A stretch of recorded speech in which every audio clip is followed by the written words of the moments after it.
Hi, everyone, and welcome to The Hash, where we break down the latest and greatest in crypto and culture. My name is Naomi Brockwell, and I'm delighted to be joined by our other wonderful co-hosts. We have Ben Powers, Jen Sanasie, Hello. Zack Seward, and Will Foxley. Welcome, everyone, and big news as we round out the week. Zack, do you want to start us off with a celebration there? Sure, yeah. And a major milestone for longtime Bitcoin observers, the market value of Bitcoin has surpassed $1 trillion. A big moment for this space. Still about a tenth of the way to the market value of gold, but the 1 trillion milestone is certainly significant for lots of people. And Bitcoin Twitter is celebrating accordingly this morning. So I'm going to kick it to you, Naomi.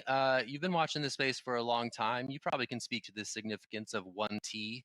What does this mean to you, and why are people so hyped right now?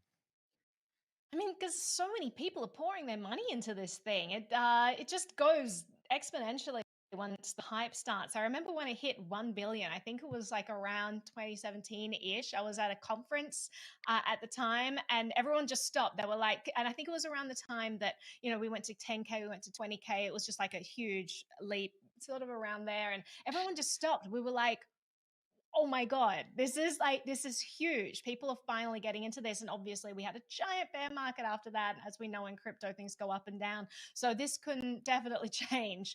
I don't think that this is like a platform we've created and we'll only be going above this. But I do think that it's a huge milestone to reach. People are really, really excited. Jen, what are your thoughts on all this?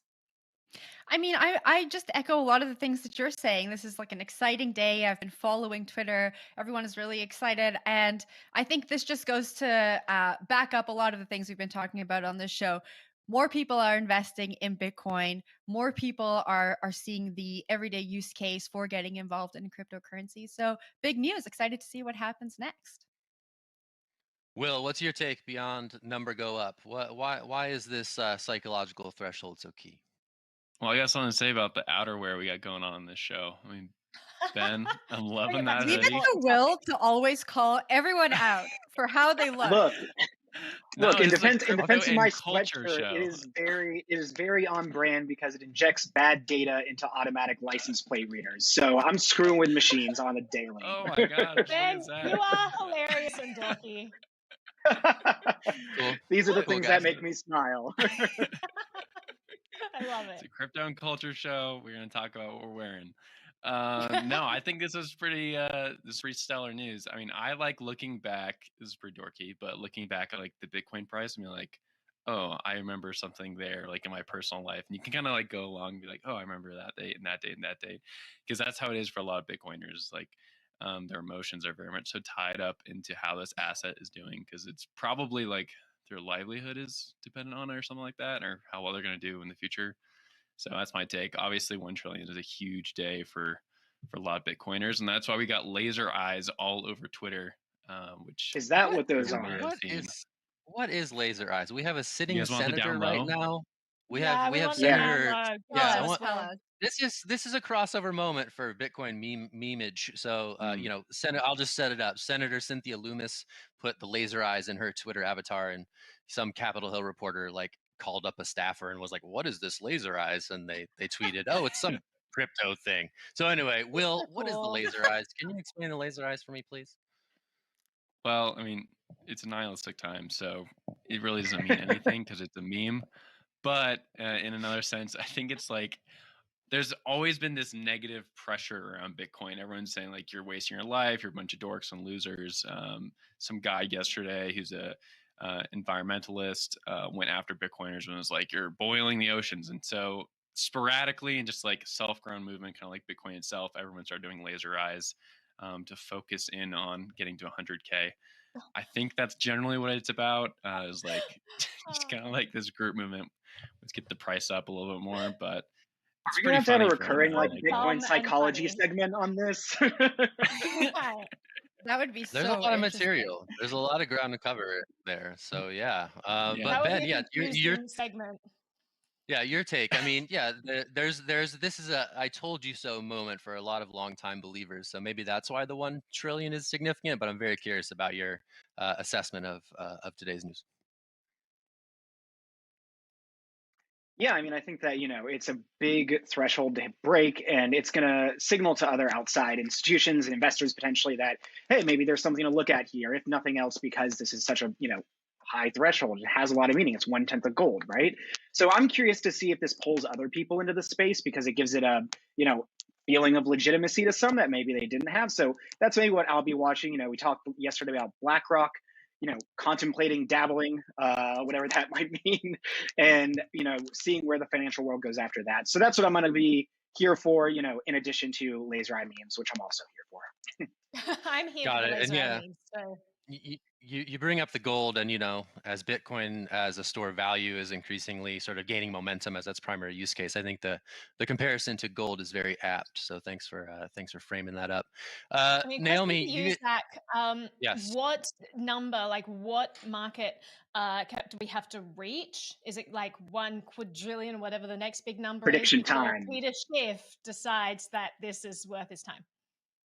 What is the number after trillion, by the way? Like, does I don't anyone even does know. anyone have that off the top of their head? Like, what's Trillion, past trillion and trillion? one, right? Well, there's 2 trillion. I think there's 2 trillion, maybe We're 10 not going to know trillion. the number until June, when the federal government prints that amount of stimulus and injects it into the economy, and then we'll all know what that number is because it'll be widely used. It's gonna be a great Naomi day. with the inflation take. There it is. Love to see it. So I think we're going to wrap that one up here. I'm going to toss to Will. We're going to change gears a little bit. Also, big numbers, not quite as big as 1 trillion, but certainly something interesting going on in the world of Binance. Will, take it away. Yeah, so kind of teeing up what Ben said earlier, the future of finance is apparently a project called PancakeSwap, which is a knockoff of Uniswap, which itself is an Ethereum automated market maker, which is like, you can kind of think of it as an exchange for like trading, like Schwab or Fidelity or whatever. You have a broker, but it's all online and your computer does it all for you. There's no human on the other side of the trade. And Uniswap was a huge project last year. It famously passed Coinbase in volume in September. And right now, I think it's like probably top 5 for all exchanges in crypto, which is a lot of volume. Binance, which is one of the largest centralized exchanges, launched its own knockoff version of Uniswap because Uniswap is open source code, and they kind of just like put it on their own chain. It's pretty centralized, which is obviously a huge knock on it in the crypto world. But it's doing bonkers numbers. It passed Uniswap for daily volume yesterday. This can mainly be attributed to the cost of transacting on Ethereum is really high right now, because the value of Ethereum is going through the roof. It's almost at 2,000 per coin. So I want to throw this down to Zach to hear your take on PancakeSwap. Who, You hungry who for me? breakfast? Oh, hell yeah. Yeah. I love breakfast foods. Diners are the best. You can't go wrong with breakfast any time of day. I think the pancake swap thing, certainly interesting. I think, you know, you mentioned that it's like less decentralized, and that's a knock on it for for true adherence of decentralized theory. But I think this is also an interesting moment where people are sort of voting with their feet for what's easiest and like quickest and maybe cheapest to use. So that excitement about DeFi and Ethereum is sloshing over onto other chains. I think is certainly interesting and notable, and I'd imagine that we'd see more of that going forward, right? Like the utility of being able to swap assets and also do yield farming and get money with your crypto without having to spend that crypto is something that's super attractive to people, and something that we saw big time with DeFi summer. So that it's sort of finding a foothold on Binance Smart Chain is interesting to me. That BNB, the sort of native token of Binance Smart Chain, is surging as a result is interesting to me. Yeah. I was like shocked But I about that think, this morning. I wake up, it's like number yeah, 3, and I'm like, oh my God, yeah, what is going on? And it wasn't until I found out about PancakeSwap. I'm like, oh, DeFi is what's going on. yeah. So DeFi. what BNB? So Will, I'm going to kick this back to you, and then you can kick it to Yeah. someone else. But BNB is similar to ETH in that that is sort of like the currency in which fees are paid on these various platforms. Is that how it works? Is that why BNB is being seen as more valuable now? Yeah, that's exactly right. So BNB was launched in 2019 as an initial coin offering on Binance. It sold out pretty quickly, and initially only a proxy for value Binance itself. you could get a discount for using the token on their centralized exchange, and then they would burn the token every quarter based on revenues and kind of like boost the price by cutting the supply. But then Binance Smart Chain came along, and they've been developing that for about 2 years now. It's kind of like a competitor, like light to Ethereum, and BNB is like the native token of that whole chain. Works in the same way that Ether does on the Ethereum chain. I want to toss this down to Jen. I don't know if you have yield farmed or anything like that, but what is your take on these really like goofy token names and goofy projects that are coming out? I was actually just about to ask you. No, I have no experience in this. And when I was reading the story, I was like, what are all of these food names? Like sushi swap, there's like cake terminology. What can you just break this down for me? Why food? I think it's another meme, and I think that kind of gets to the center point of all crypto. You have like these really hard ideologies, like Austrian economics or libertarianism, and then they're paired with these really tasteful memes. Like you have Yam, or you have Tasty. Harvest Take it slow. Finance. I know, right? That was very good, right? I know you guys said it a little slow. It was good.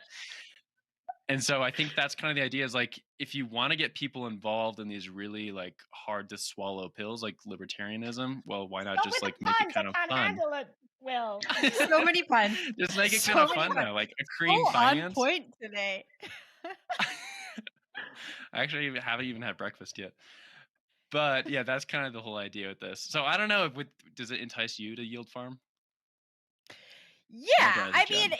it entices me. It entices me to learn more about it, right? I think that's the overarching theme here. Is like, okay, cool. I'm excited. I see these fun memes. I get a little bit of FOMO, and now I want to learn more about it, and that's what's cool. But I think it's, for me, the gap is in the learning more about it. Like, where do people who are seeing the memes actually go to get that accessible information? And I don't know where that is. Like, a lot of the stuff we're talking about on this show is still, I think, hard to digest for just your everyday person. And so Yeah. maybe we can work on filling that gap.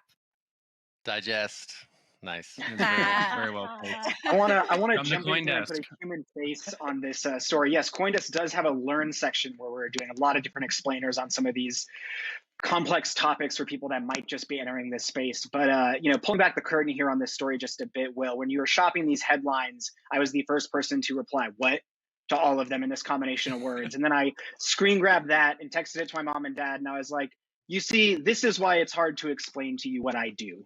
So, so thank you for encapsulating some of the complexity of DeFi as well as its absurdity all in one headline potentially. No, it's always fun. I was up late last night tracking BNB because it went from under $100 to like over 250 in like the last 3 weeks, which is It's a pretty crazy. meteoric rise. Yeah, crazy times. And, Crazy times. and is that a direct reaction to the gas fees on Ethereum in your mind? Yeah. I mean, I think there could be. There's a lot to unpack there, just to be honest. Man. Like, there's a lot going on. No, yes or here. no, that's it. I think you're right, though. Generally speaking. I will have to give like a hats off to Binance for using Pancake as a name, because generally like the larger institutions don't buy into the meme culture, but Binance every single time they're just like jumping on that with the safer fun, with, you know, they've got like some really cool fun things going on there. I do like that about Binance. Gotcha. There's also Maple Finance, which comes to mind in the sweet breakfast treat canon in DeFi. So shout out to Maple Finance as well. We're gonna leave that there. We're gonna leave that there with the weird foods. We're gonna take a quick break. After the break, Arthur Hayes is back on Twitter, at least. What's he talking about? All right, stick with us. We'll see you soon.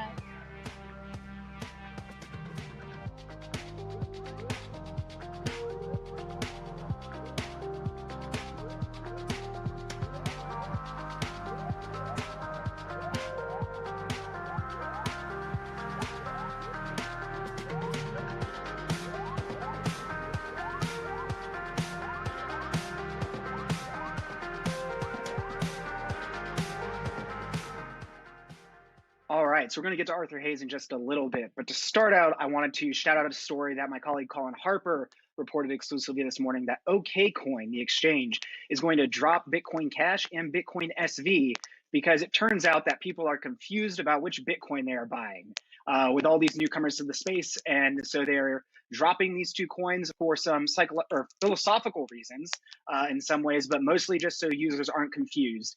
So in my mind, this is a do your research story in some ways, but I'm curious to get other people's reactions, particularly as we're seeing people maybe go on the hunt for Bitcoin that aren't familiar with exchanges generally or the plethora of cryptocurrencies out there. All right. So I think it's bollocks. It's total bollocks. Like, all right, first of all, I will say a private exchange has the right to list whatever they want. You saw a huge amount of exchanges delisting BSV when everything went crazy with Craig Wright because he does a lot of crazy stuff. And people are like, listen, not associating with that. You go take your shitty coin and do whatever you want. Don't know if you have to bleep that out, CoinDesk. And so, sure, private exchange, do what you want. Also, the reasons that they're giving are just complete bollocks. So, first of all, BCH and BSV are not the same coin. They are very different coins, very different communities, and yet they're saying we're delisting both of these because BSV and lawsuits. And it's like, what? Okay, what? Like, you know, it is just the most ridiculous rationale. Secondly, they're saying they've got this straw man argument in Roger Ver saying, well, because Roger Ver happens to own Bitcoin.com, and once upon a time, years ago, for a brief moment of like a few months, people got confused and he linked to Bitcoin Cash instead of Bitcoin because they were trying to, you know, vie for power and figure out which one was going to win out. And now everyone is like, well, that reason, that thing that happened that no longer persists but happened ages ago, that's the reason we're now, years later, going to delist this coin. Like, it doesn't make any sense. I wonder what's actually going on behind the scenes with all of this.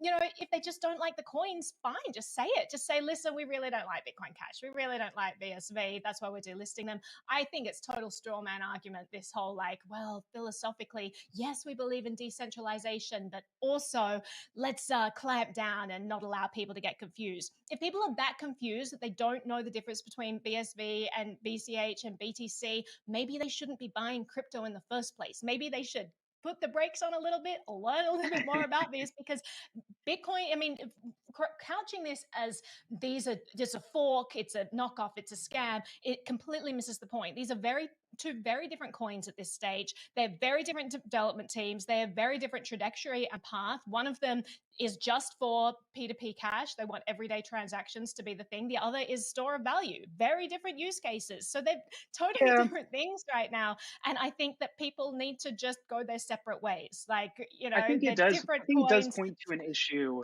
like in crypto generally too, though, right? Like, you're right that this is sort of an inversion of like the open source, decentralized kind of model and ethos behind this. And Colin points to that in the story. At the same time, you know, these are dev teams and these are, you know, kind of figureheads of some of these coins in some ways, and they fall into the same trap that all people do. And we see this in crypto where just pure like tribalism forms around one coin or another. And that's something that is obviously contentious. And maybe this is one way of some of that being played out. Will, I'm curious to get your thoughts here. I know you're on crypto Twitter a lot, right? Yeah, this is awesome. And I actually really like it. And I think the only reason they did it, no, I'm serious. This is great. You get rid of these crap coins that people shouldn't be using. There's no reason to be trading with BSV. There's no reason to be trading with BCH. Purchase in your everyday lives? What do you use? Because I sure as hell can't use Bitcoin when I buy my coffee, and you can better believe I buy coffee every day, you know, using Bitcoin, Bitcoin Cash. So like, what are people meant to use? How is this a shitcoin if this is the only thing apart from maybe Dash that is accepted at a lot of places and you can do everyday purchases in it? What are people meant to use? Well, I mean, I would argue Link, but that's a whole different topic.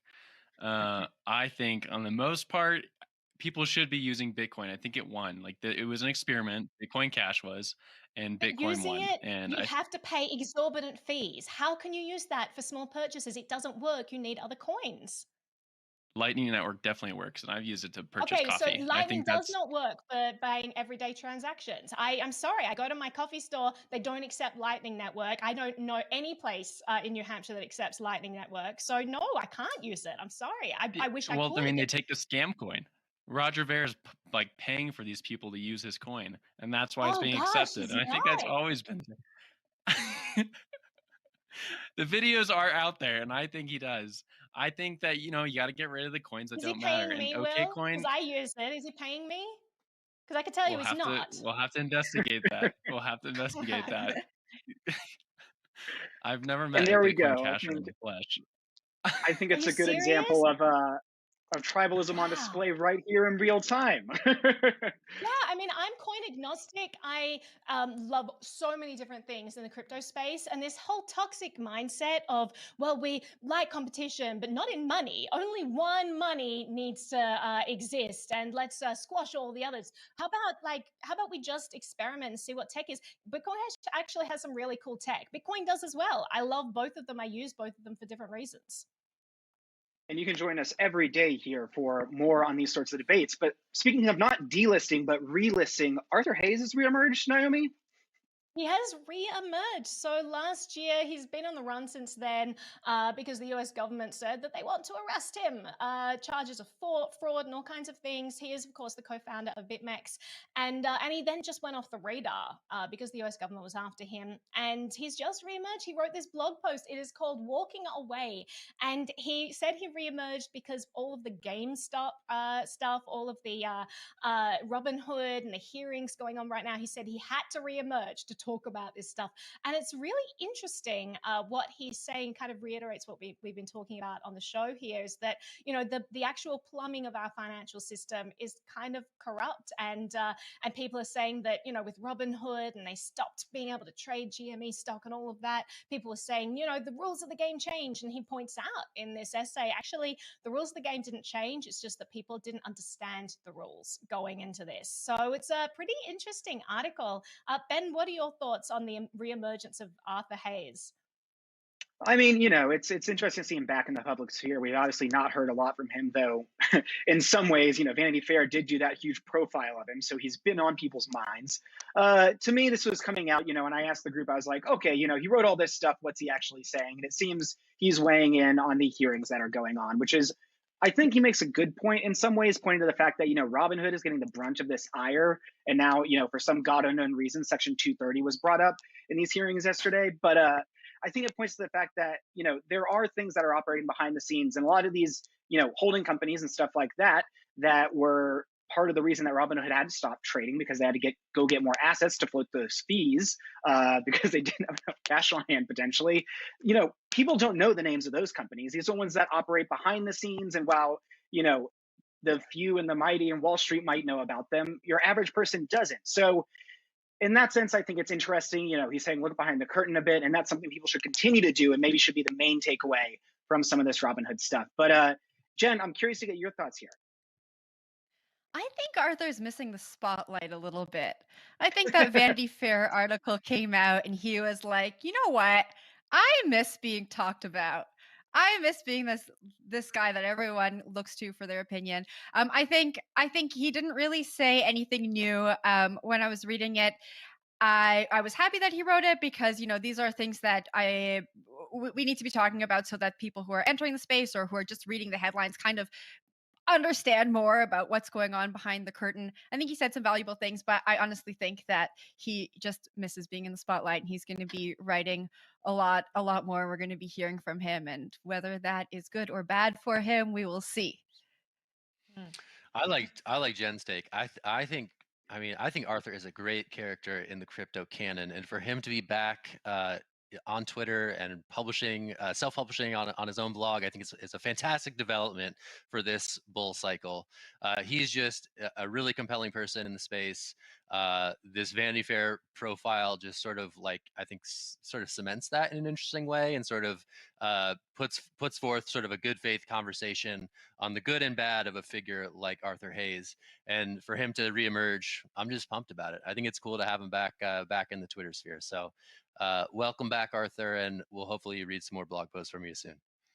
Yeah, I think that's a great point. And I agree that I think he's a figure that's going to go down in history. Like, he's going to be one of these key players in the crypto moment of right now. So we'll have to see how that plays out. I hope it's for better rather than worse. As we mentioned, he is still at large, and the US government is trying to chase him down. And we don't know He's where got to make sure his is. ops tech is good. If you're putting stuff online, people can find out where it's coming from. So, Yeah. keep it locked down, Arthur. Be careful, Arthur. You need some tips. Go to privacy reporter Ben Palace. He's going to walk you through those steps. Please no offset consulting for people on the run, Ben. Please tell me that's not a side gig that you're doing right now. We're going too far in one direction. Just general advice to nobody: don't be online ever. Don't be We'll be talking online. about Don't use Ben. digital devices. I can They are deal with that. awful I can deal with that. Gotcha. Well, coming up next, we're going to take a short break, but legendary Kiss frontman Gina Simmons backs Cardano. More details to come after the break.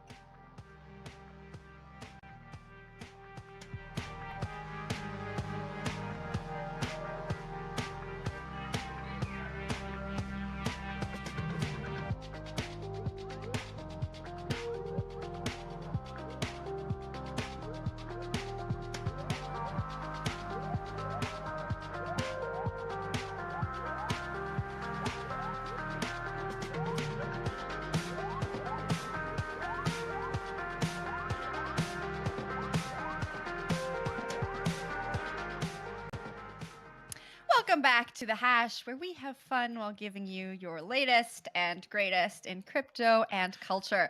So Gene Simmons, guys, I'm sorry.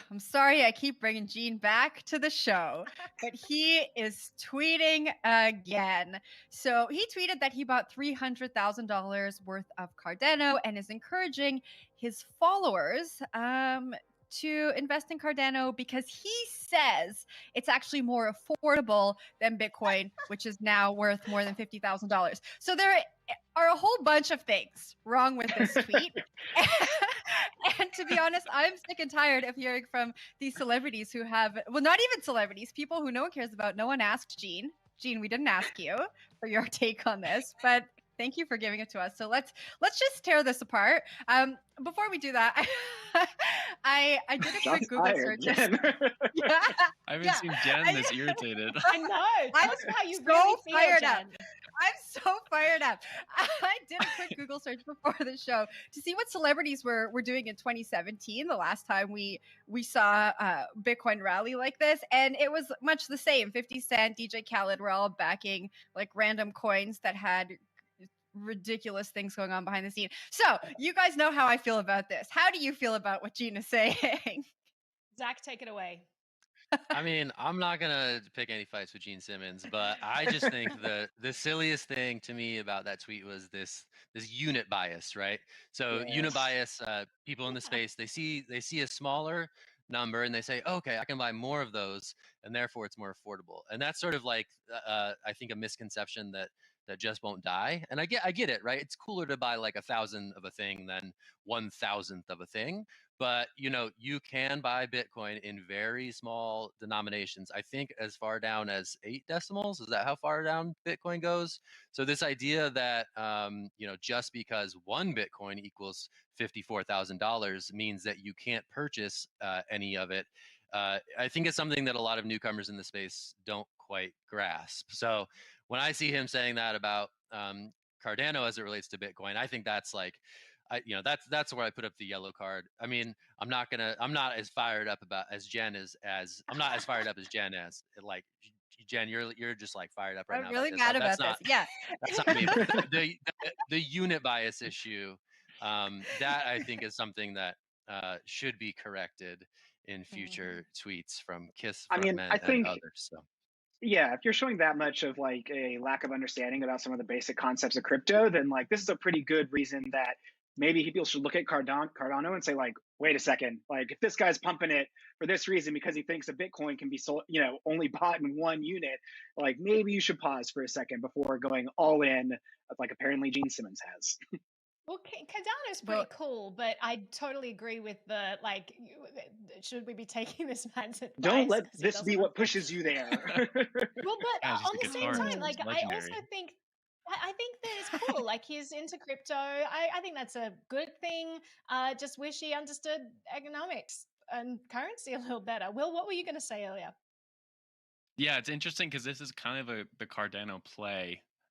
In and of itself is like leaning on unit bias. They have a lot of programs throughout the world, like Mongolia and East Africa, where they've just been like distributing or onboarding people to Cardano because the price is so low. And so this is kind of like the negative side of that unit bias. And I think Cardano has kind of leaned into like the positive side of that unit bias, where you can get people who would normally not be exposed to financial markets involved. But overall, it's pretty disgusting. I'm with Jen. It's just kind of gross. Interesting. I mean, I I think think it's so I dumb. think Like, someone sorry, go ahead, go Jen. for it, Nick. I was gonna say, I think someone tweeted it and kind of insinuated like, "What's behind this? Or is there something else behind this? Are you maybe getting paid to say this?" And then he said, "Go out and do your own research, make your own decisions," which Gene. seems like a cop out, Gene. Are you giving us advice, or are you not giving us advice? Has he lived through 2020 and 2021 when he says be less cynical? Because I don't know how that's worked the last couple of years. Yeah, cynicism is great. Lean into that. Yeah, no, I'm just going to Trump's echo what Zach research. said. Like the hardest thing for me to swallow in all of this is, and I didn't mean that to be a pun. Going back to the food stuff, that was accidental. So this whole the people Always don't back to understand how food. currency works, right? You don't say, well, the US dollar is a lot more affordable than the yen. I a lot more expensive than the yen. I can get like 100 yen to every dollar. Like, it just doesn't work like that, because when you go to Japan and you buy things, there's an extra 2 zeros at the end of everything. That's how currency works out, right? So I think that people really need to start thinking about money a little more, thinking about how currency works. The good thing about cryptocurrency and Bitcoin in particular is that it has started the conversation about this. A lot more people know what the Federal Reserve now is. A lot more people understand monetary policy and inflation, and that's a good thing. Yep. So what and I'm there's hearing is that should have always stayed in the draft folder. it sparked a conversation. It sparked a conversation, and it let us learn more. There's always more to learn in this space, and that's the beauty of it all. That's going to be the show for Friday, February 19th. So thanks for sticking with us. You made it through week 2 of The Hash. We'll be back on Monday. Thank you so much. For Naomi, Ben, Jen, and Will, I am Zach, and we will see you soon. Stick with us on CoinDesk TV at 3 p.m. for All About Bitcoin with Christine Lee. And have a great weekend. All right, bye, everybody. Have a great weekend. Good weekend, y'all. See ya. Bye.